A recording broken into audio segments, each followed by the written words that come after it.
একজন সেনাপতি হিসাবে, যোদ্ধা হিসাবে না, সেনাপতি হিসাবে থ্যাংক ইউ। আমি আপনাকে এই কৃতজ্ঞতাটুকু জানাতে অনেক দেরি করে ফেললাম। না না না না না আপনি ক্ষমা করবেন।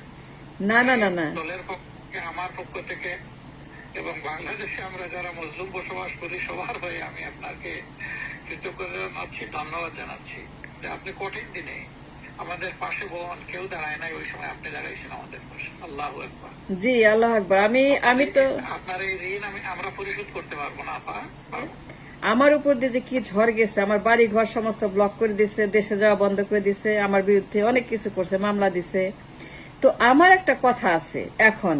আসসালামু আলাইকুম সুপ্রিয় দর্শক, মিনা ফারহা নামক একজন বয়স্ক মহিলাকে আমিরে জামাত ডাক্তার শফিকুর রহমান ফোন দিয়েছেন, তাকে অভিনন্দন জানিয়েছেন, তাকে বাংলাদেশে আসতে বলেছেন এবং মিনা ফারহা অর্থাৎ সেই মহিলা আমিরে জামাত ডাক্তার শফিকুর রহমানের কাছে একটি আবেদন জানিয়েছেন, একটি দাবি করেছেন।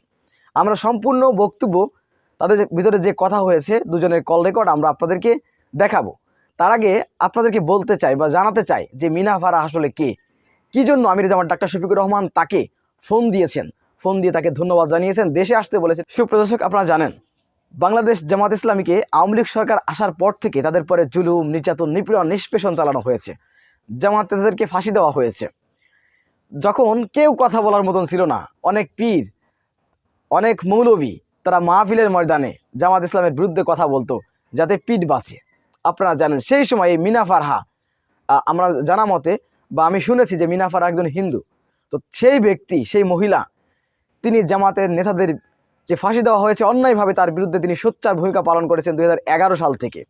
11 সাল থেকে জামাত ইসলামের পক্ষে এবং সত্যের পক্ষে তিনি কথা বলে যাচ্ছেন, যখন জামাতের পক্ষে কেউ ছিল না। এই জন্য আমির জামান ডাক্তার শফিকুর রহমান বলেছেন, আপা আপনি আমাদের পক্ষে আমাদেরকে তখন থেকে সাপোর্ট দিতেন, যখন আমাদের পক্ষে কথা বলার মতন কেউ ছিল না, তখন আপনি আমাদেরকে সাপোর্ট দিয়েছেন, আমাদের পক্ষে কথা বলেছেন। এমনকি এই মিনা ফারহাকে মীর কাসিম আলীর বিরুদ্ধে সাক্ষী দিতে বলেছিল, কিন্তু তিনি সাক্ষী দেননি। তিনি বলেছেন আমি কোনো মিথ্যা সাক্ষী দিতে পারবো না। সেই মিনা ফারহাকে আমিরে জামাত ডাক্তার শফিকুর রহমান গতকালকে ফোন দিয়ে তাকে অভিনন্দন জানিয়েছেন এবং তাকে বাংলাদেশে আসতে বলেছেন। সুপ্রিয় দর্শক, তার সাথে অসাধারণ কিছু কথা বলেছেন আমিরে জামাত ডাক্তার শফিকুর রহমান। আমরা বিস্তারিত কল রেকর্ডটি শুনে আসবো। কেন? জি, করেছেন সমান তালে একজন সেনাপতি হিসাবে, যোদ্ধা হিসাবে না, সেনাপতি হিসাবে থ্যাংক ইউ। আমি আপনাকে এই কৃতজ্ঞতাটুকু জানাতে অনেক দেরি করে ফেললাম। না না না না না আপনি ক্ষমা করবেন। না না না না দলের পক্ষে, আমার পক্ষ থেকে এবং বাংলাদেশে আমরা যারা মুসলিম বসবাস করি সবার হয়ে আমি আপনাকে কৃতজ্ঞতা জানাচ্ছি, ধন্যবাদ জানাচ্ছি যে আপনি কঠিন দিনে আমাদের পাশে বহন কেউ দাঁড়ায় নাই, ওই সময় আপনি দাঁড়াইছেন আমাদের পাশে। আল্লাহু আকবার। জি, আল্লাহ আকবার। আমি তো আপনার এই ঋণ আমরা পরিশোধ করতে পারবো না আপা, পারবো না। আমি খালি একটা কথা আপনাকে বলতে চাই, আমার বড় ভাই, যে জামায়াতের আপনি এত বড় পজিশন থেকে আমাকে যে কল করছেন, আমি really I am grateful. I think all my fight and all my labour for all this time, আজকে আমি খুব শান্তি পাচ্ছি।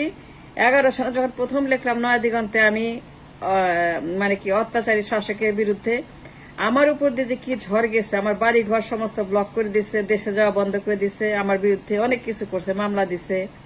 তো আমার একটা কথা আছে এখন, আপনারা কেন ভাইয়া, কেন আপনার শহীদ পরিবারদেরকে হাইলাইট করে মীর কাসেম আলী, তার ছেলে, তারপরে শহীদ যারা হয়েছে গোলাম আজম স্যার, তার পরিবার, তার ছেলের সঙ্গে আমি দেখা করছি, ব্যারিস্টার আজমির, মানে ব্রিগেডিয়ার আজমির সঙ্গে আমি দেখা করছি, আমার তাদের সঙ্গে যোগাযোগ আছে। কামরুজ্জামান, যার বিরুদ্ধে আমি সাক্ষী দেই নাই বলে আমার বিরুদ্ধে এত তারা অত্যাচার করছে। তো এই পরিবারগুলোকে একটা সেপারেট ট্রাইব্যুনাল করে আমি সাক্ষী দিতে চাই, আমি যাইতে চাই।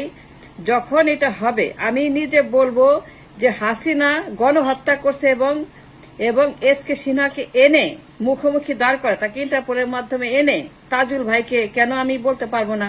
তাজুল ভাইয়ের নাম্বার আমাকে দিছে নয়া দিগন্ত থেকে, তার এডিটর। তো আমি চাই কি যে এসকে সিনহাকে দেশে আইনা ইন্টারপোলের মাধ্যমে দুইজনকে মুখোমুখি দাঁড় করে প্রশ্ন করা হোক যে এসকে সিনহা কি বলে আর ওই হাসিনা কি বলে, এবং এই মানুষগুলো যে খুন করছে, আমি যে তার মাঝখানে একটা সাক্ষী। কামরুজ্জামান মানুষ মারে নাই, আমাকে বলে সে হত্যা করছে, তুমি সই করো। আমি বলছি না, আমাকে কোনো মতে তোমরা বাধ্য করতে পারবে না। তারপর ওই যে চলে আসছি, তারপর থেকে আমার উপর মামলা। তা আমি চাই কি আপনারা হাইলাইট একটা ট্রাইব্যুনাল ফর দিস জামায়াতে ইসলামের বিরুদ্ধে হাসিনা ফ্যাসিজম। অবশ্যই আমরা অবশ্যই উদ্যোগ নেব। আপনি ইনশাআল্লাহ জানবেন, আপনার দোয়া লাগবে, পরামর্শ লাগবে, সহযোগিতা লাগবে। আমি সাক্ষী দিতে চাই কামরুজ্জামানের পক্ষে, শহীদ পরিবারের পক্ষে, মীর কাসেম আলীর পক্ষে, গোলাম আজম স্যারের পক্ষে, সাইদি স্যারের পক্ষে। আরেকবার কৃতজ্ঞতা, আরেকবার ধন্যবাদ। আল্লাহ আপনাকে হায়াত বাড়িয়ে দিন এবং সেই দিনটা দেখার অপেক্ষায় আমরা থাকলাম, যেদিন খুনিরা কাঁদবে এবং মজলুমরা হাসবে। জি স্যার, এসকে সিনহার ব্যাপারটা আমি আবার হাইলাইট করে বলবো, তাকে নিয়ে আসেন, আমি সাক্ষী দিতে চাই। I want to stand on the card করা এবং বলতে চাই যে কামরুজ্জামানদেরকে খুন করা হয়েছে এবং সেই জন্য তাকে লটকাইতে হবে 100 বার ঢাকা স্টেডিয়ামে। সেখানে উৎসব করব, আমরা নিজের মঞ্চ করে সেখানে হাততালি দিব, আমরা মিষ্টি খাবো, আমরা সেখানে নতুন মঞ্চ করে আমরা সেখানে উৎসব করব যে এই মহিলা যে সর্বনাশ করছে এই দেশের। এবং থ্যাংক ইউ স্যার। ইনশাআল্লাহ। আপনি দেশে আসবেন কবে? আমি আবার যাব 2 মাসের মধ্যে, আবার যাব। আমি যোগাযোগ করবো নয়াদিগন্ত অফিসে, আপনার সাথে আপনার ফোন নাম্বার আছে। 5 তারিখের পরে একবার এসে গিয়েছেন আপনি? জি, আমি আসছিলাম, আমি নয়াদিগন্ত অফিসে গেছিলাম। আমরা জানলাম না, আমরা জানলে তো একটু দোয়া নিতে পারতাম। জি জি জি, আমি এইবার গিয়ে উৎসব করব, আমি সেখানে সবার সঙ্গে দেখা করব। আমি আসলে লো প্রোফাইল ছিলাম, কারণ কি আমাকে ব্ল্যাক লিস্ট করছিল, ঢুকতে পারি নাই তো। তারপরে বাড়িঘর বদ্ধভূমি বানায় ব্লক মারি দিছে। এইগুলা ঠিক করছি, এখন আবার যাবো, এরপরে যে আপনাদের সঙ্গে ইনশাল্লাহ দেখা করব। ইনশাআল্লাহ ইনশাআল্লাহ। ফ্যামিলি সবাইকে আমাদের সালাম দিবেন। জি, আল্লাহ আপনাকে সুস্থ রাখুন এবং আবারও কৃতজ্ঞতা আপনার প্রতি, আপনার ভূমিকার কারণে। আল্লাহ তাআলা আপনাকে আরো বেশি সাহস বাড়িয়ে দিন এবং সত্যের পক্ষে আজীবন দাঁড়ানোর শক্তি দান করুন। স্যার 2টা কথা, একটা হচ্ছে যে আমি যদি কিছু করতে পারি আমাকে জানাবেন, যদি কিছু করা লাগে আমার, আবার এনিথিং। এবং যখন এখানে আসবেন প্লিজ আমাদের এখানে আসবেন, আমি আপনাদেরকে এন্টারটেইন করব এবং আমি আপনাদের সঙ্গে মিটিং করব এবং আমি আপনাদেরকে নিয়ে অনুষ্ঠান করব। ইনশাআল্লাহ ইনশাআল্লাহ। আসসালামু আলাইকুম স্যার। আল্লাহ যেন সেই সুযোগ পেতে পারেন। আসসালামু আলাইকুম। ওয়ালাইকুম আসসালাম। ওকে, থ্যাংক ইউ। সুপ্রদর্শক, জামাত ইসলামী কৃতজ্ঞতা প্রকাশ করে, যে যা করে জামাত ইসলামী তার প্রতি কৃতজ্ঞতা প্রকাশ করে। সে যে হোক না কেন, যত ছোট ব্যক্তি হোক না কেন, যে হোক না কেন, জামাত ইসলাম তাকে সম্মান দেন, শ্রদ্ধা করেন। যে যেটুকু পাবেন মূল্যায়ন, জামাত ইসলাম তাকে ততটুকু দেওয়ার চেষ্টা করে।